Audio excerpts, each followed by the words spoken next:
Les ulcérations de la muqueuse buccale peuvent être classées en ulcérations aftoïdes et non aftoïdes. Nous allons aborder dans ce diaporama les ulcérations différentes des aftes, sachant que ces ulcérations peuvent correspondre à de nombreux diagnostics qui ont pour principale étiologie un traumatisme, une réaction inflammatoire, une réaction tumorale ou une infection.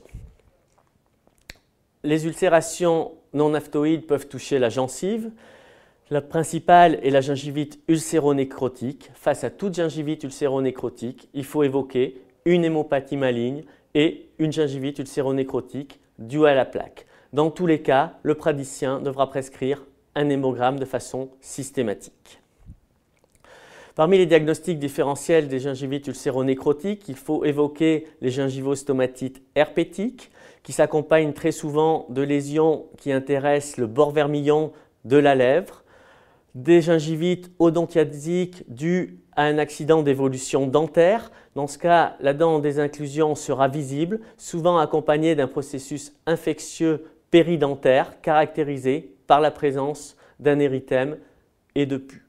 Enfin, dans des cas exceptionnels, on peut observer des gingivites nécrosantes d'origine bactérienne, essentiellement dans un contexte d'immunodépression. Les ulcérations non aftoïdes peuvent être d'origine traumatique. En effet, la bouche est le support de nombreux artifices prothétiques qui peuvent traumatiser les tissus et entraîner des ulcérations. Les ulcérations aiguës se caractérisent par un fond fibrineux avec un pourtour plus ou moins érythémateux, tandis que les ulcérations chroniques se caractérisent par un fond fibrineux et la présence d'une kératose associée. Le lichen plan est une pathologie auto-inflammatoire responsable d'inflammation. Dans le lichen plan, l'inflammation est associée à une kératose qui a souvent un aspect en réseau. Le lichen plan est une pathologie inflammatoire évolutive qui peut évoluer vers une atrophie tissulaire, vers une kératinisation plus ou moins importante, par exemple une leucoplasie proliférative verruqueuse ou un carcinome verruqueux. Enfin, le lichen plan, dans moins de 1% des cas, peut dégénérer en carcinome épidermoïde. Le traitement du lichen plan est essentiellement local. En fonction de l'efficacité du traitement et des effets indésirables, on peut préconiser en première intention l'utilisation du clobetasol local.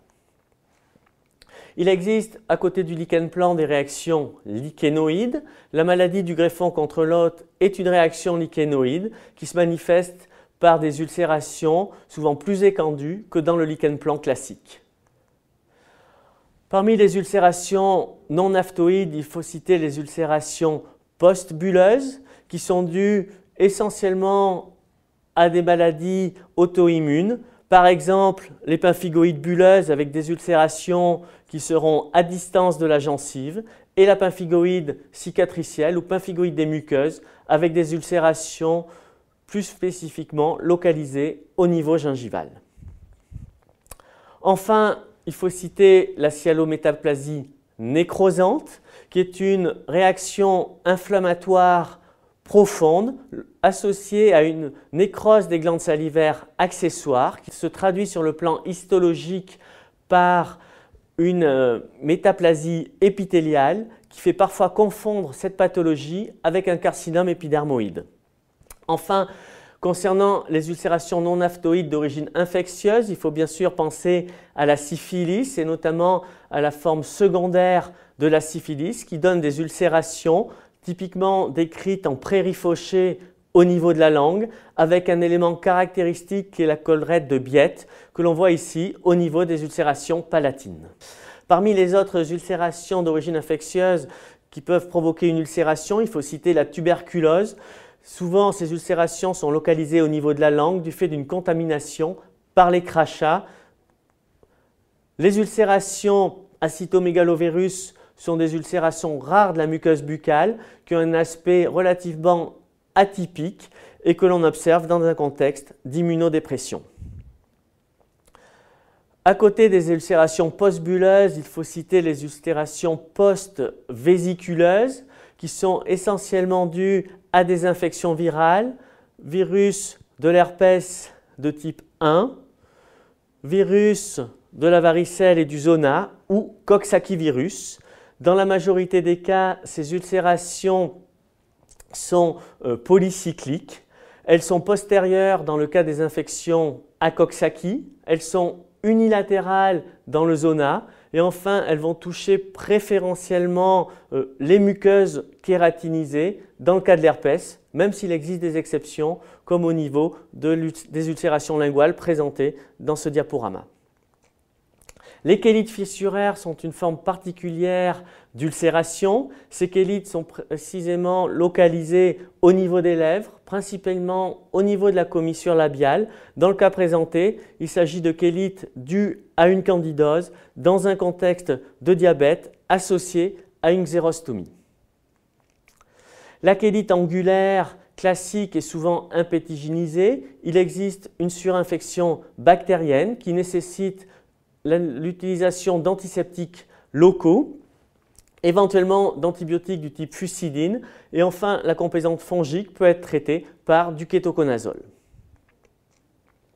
L'érythème polymorphe va aussi donner des ulcérations dans la cavité buccale qui sont peu typiques, qui sont pseudomembraneuses. La lésion la plus typique de l'érythème polymorphe est bien sûr la cocarde cutanée avec un aspect en cible caractéristique.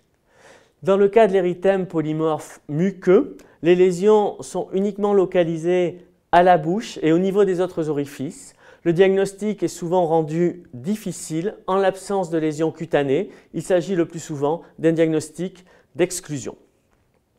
La nécrolyse épidermique toxique sous sa forme muqueuse, le syndrome de Stevens-Johnson, ou sous sa forme cutanée, le syndrome de Lyell, est peu fréquente. Elle est secondaire à l'usage de médicaments. La forme muqueuse du syndrome de Stevens-Johnson va toucher essentiellement les lèvres. L'interrogatoire médical permettra de poser le diagnostic. Enfin, il faut parler des ulcérations cancéreuses. Le carcinome épidermoïde de la cavité buccale peut se manifester par des ulcérations. Ces ulcérations sont souvent associées à une kératose périphérique. Dans le cas d'ulcération liée à un carcinome épidermoïde, on aura une ulcération avec des bords surélevés, végétants, et la palpation mettra en évidence une induration. Parfois, le carcinome épidermoïde de la muqueuse buccale donne des lésions ulcérées de toute petite taille. Ici, sur le bord latéral de la langue d'une jeune patiente, c'est la pérennisation de la lésion qui amène à la réalisation d'une biopsie qui permet de confirmer ici le diagnostic de carcinome épidermoïde micro-invasif.